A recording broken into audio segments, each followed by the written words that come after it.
کاردانەوەکان دژی هەمواری یاسای خێزانی دەستی پێکرد. ڕێکخراوی خوشکانی ئیسلامی کوردستان دەڵێت لەگەڵ هەڵوەشانەوەی ئەو پرۆژە یاسایەدان و لە خزمەتی کۆمەلگا و خێزاندا نایبینن کە ئامانج لەی تەنها هەڵوەشانەوەی زیاتری خێزانەکانە.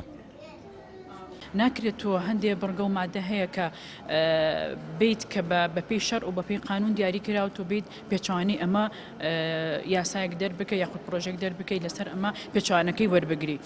بۆیە بەڕاستی ئەو مشتومڕەشی لە دروست بوو ئەمە وەکوتم مخالفی شەرع مخالفی کۆمەلگەیە و عادات و تەقالیدی کۆمەلگەی ئێمە بەڕاستی ئەمە قبول ناکا کە هەندێک لەو مادانە کە جێگەی نابێتەوە قانونەکە ئەگەر بچەسبێ بەم جۆرە کێشەکەتەوە خێزانەوە ئەمە ئەبێت هۆی ئەوەی کە کێشەکان زیاتر بن نەک چارەسەری کێشەکان بگرێت لەگەڵ ئەوەی کە سەررجەی ژن و پیاو بۆ نمونە دێت ئەڵێ ئەگەر بە زۆرە ملێ بێژنەکە ئەتوانێت لە کاتێکا بەپێی شەرع و بەپێی قانونیش ئەگەر تۆ لەو حاڵەتەیە ینی سلمێنەرێکت نەبێ یاخود بەڵگەیەکت نەبێ لەسەر ئەوە ناتوانیت و ئەمە ئیسپاتکەی بڵێ ئەمە وجودی هەیە ژنەکە ئەتوانێت ئەمە لەو حاڵەتەیە شکات بکە یاخود پیاوەکە ئەمە کارێکی خراپە بۆ تکدانی کۆمەڵگەی کوردیە.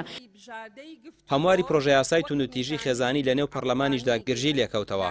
باز لەوە دەکرێت ئەو یاسایە ئامانجی لە پشتەوەیە و ئەوەی پشگیری دەکات و ئەوەشی ئامادەی کردووە دژی بەها باڵەکانی کۆمەلگا و خێزانە. یەکێتی پیاوان دەڵێت یاساکە ڕەت دەکەنەوە و لە دوای ئەو یاسایە شتێک نامێنێت بە ناوی شکۆی خێزان. هەموارکردنەوەی یاساکە زەرور نییە و ئەم گۆڕانکاریانەی کە داوای ئەەکەن شتێک نامێنێت بە ناوی خێزانەوە شتێک نامێت بە ناوی قیومی خێزانەوە ئەو ساکە پیا و مەزبورە تێسە بنەما یەکسانی بوون تەعامل کات.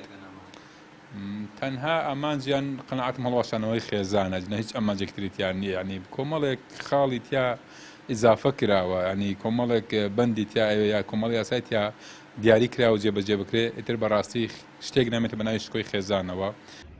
تا دێت کاردانەوەکان دژی هەمواری ئەو یاسا زیاتر دەبێت و بەشێک لە ڕێکخراوەکان و یاساناسان و چالاکانی مەدەنی دژی ئەو یاسایە و ئەو بەرنامە مەترسیدارن کە بەشێک لە ڕێکخراوەکان و ئەوانەی پشگیریان دەکەن دەستیان داوەتێ و دەڵێن ئامانجی ئەوان دژاتی و هەڵوەشانەوەی خێزانە نەوەک پشگیری لە ژن و خێزان و کۆمەلگا.